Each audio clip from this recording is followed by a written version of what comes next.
Hello everyone, कैसे हैं आप सभी लोग। उम्मीद है आप सभी लोग बढ़िया होंगे। मैं भी बहुत बढ़िया। आज के इस वीडियो में हम चर्चा करने वाले हैं जिन्होंने भी इंडियन रेलवे में ग्रुप डी ज्वाइन किया है वो पढ़ने के लिए समय कैसे निकालें। इंडियन रेलवे में ग्रुप डी ज्वाइन करना कितना सही है। तीसरी चीज़ पढ़ने के लिए कि कैसे हम टाइम मैनेज करें कि हमारी पढ़ाई वगैरह सब कुछ चलती रहे और हम जॉब को भी अच्छे से कर पाएँ। तो सबसे पहला डाउट कि सर ज्वाइन करना कितना सही है। अगर मैंने ज्वाइन कर लिया है, मैं परेशान हूँ, तो ध्यान से सुनो कि आज का जो टाइम चल रहा है बेरोजगारी का, लोग परेशान हैं, उस टाइम पर तो आपको जो भी जॉब मिली है उसको बिल्कुल शिद्दत से करिए और देखिए। बिल्कुल आप होपलेस मत होइए, है ना। कॉन्फिडेंट रहिए जॉब लगने के बाद और पॉजिटिव रहिए कि हर महीने मुझे 30-35 हज़ार रुपये मिलेगा, है ना, या कट पिट के 28-30 हज़ार भी मिलेगा, मान लो जो भी आपकी सैलरी बने पोस्ट के हिसाब से। उसके बाद मुझे मेहनत करनी है। अब टाइम कैसे मैनेज होगा। अगर आप अकेले रहेंगे, मान के चलो आप फैमिली के साथ नहीं हैं, तो आपको सुबह शाम खाने पीने का देखना पड़ेगा। उसके बाद, है ना, कपड़े वपड़े धोने पड़ेंगे, रूम की साफ़ सफाई करनी पड़ेगी। उसके बाद आपको जितना भी टाइम मिलता है, 1 घंटे 2 घंटे 3 घंटे, उसमें आपको 3 सब्जेक्ट पर काम करना है, मैथ्स, रीजनिंग और करंट अफेयर्स विथ जीएस। ठीक है। बाकी अगर आप किसी और एग्जाम की तैयारी कर रहे हैं तो इंग्लिश भी पढ़ सकते हैं। अगर आपका रेलवे में ही फ्यूचर बनाने का आगे सोच रहा है तो मैथ्स, रीजनिंग, करंट अफेयर्स, उसके बाद थोड़ी बहुत साइंस। और अगर जूनियर इंजीनियर वगैरह का आपको तैयारी करनी है तो आप कोई कोर्स भी परचेस कर सकते हैं या फिर बुक से जिस तरीके से आप पढ़ें, सेल्फ स्टडी भी मटेरियल के थ्रू कर सकते हैं। इसके लिए आपको प्रॉपर 1-2 घंटे निकालना है। अगर आप डेली 1-2 घंटे 3 घंटे भी पढ़ेंगे ना तो यहाँ से आप निकल जाएंगे। 2-3 साल बाद या 1 साल बाद, 1.5 साल बाद डेफिनेटली आपके पास जॉब होगी। अब काम किस चीज़ पर करना है।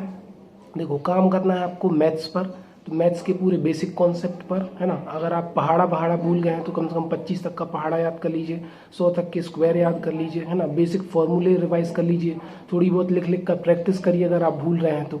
उसके बाद कोडिंग डिकोडिंग पर काम करिए। रीजनिंग में जो ABCD वाली आती है, जैसे M13, P16, है ना, Q17, X24, Y25, L12, इस तरीके से, K11, S19, इस तरीके से। ठीक। करंट अफेयर्स पे बात करिए तो करंट अफेयर्स अगर है तो इन शॉर्ट एक ऐप आता है, INSHORTS, इन शॉर्ट्स। उसमें 60 वर्ड्स में 60 शब्दों में आपको न्यूज़ पढ़ने को मिलेगी, बिल्कुल सिंपल वे में। बहुत सारा करंट अफेयर्स आपका क्लियर हो जाएगा। तो अगर आप 1.5-2 घंटे भी देंगे ना दिन में तो बहुत आपकी तैयारी हो जाएगी। अब समय कैसे निकलेगा तो देखो, जैसे आपने फील्ड पर काम किया, मान के चलो आप ट्रैकमैन हैं, ठीक है। फील्ड पर काम करने के बाद आपको 3 घंटे का लंच मिलता है, तो आधे घंटे में लंच हो गया। उसके बाद आप स्टेशन पर या कहीं पेड़ की साइड में छाया में बैठे हैं तो मोबाइल खोलिए, बैग में कोई बुक ले जाइए, ठीक है। और जितना भी आपको टाइम मिले, लंच में मिले, सुबह उठकर मिले, शाम को मिले, दोपहर में मिले, छुट्टी के दिन मिले, बहुत छुट्टियाँ मिलती हैं उनमें मिले, आप पढ़िए, ठीक है। होगा क्या, जिस दिन आपको कम काम होगा उस दिन हो सकता है मोटिवेशन ना आए, लेकिन जिस दिन ज़्यादा मेहनत होगी उस दिन मोटिवेशन आएगा कि मुझे निकलना है। तो मोटिवेशन का भी अप डाउन चलता रहता है। तो आपको बस करना क्या है कि डेली 2-2, 3-3 घंटे समय निकाल के पढ़ना है।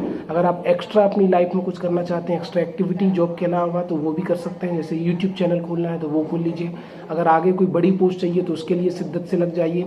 या फिर कोई अपना शेयर मार्केट में करते हैं या फिर म्यूचुअल फंड में इन्वेस्ट करते हैं, या फिर जो भी काम है आपका, है ना, इंश्योरेंस वगैरह करते हैं, जो भी आपका है, या फिर आप होम ट्यूशन लेते हैं, इसके अलावा जो भी काम है उसको करिए और आगे बढ़ने के प्रयास करते रहिए।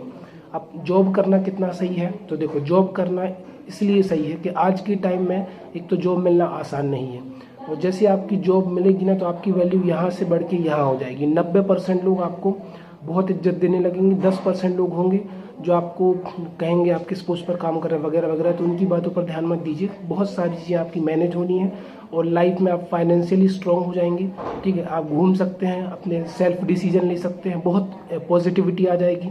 और वन मोर थिंग, आपको कॉन्फिडेंट रहना है। अगर आप कॉन्फिडेंट रहेंगे तो डेफिनेटली आपका कोई एग्जाम निकल जाएगा।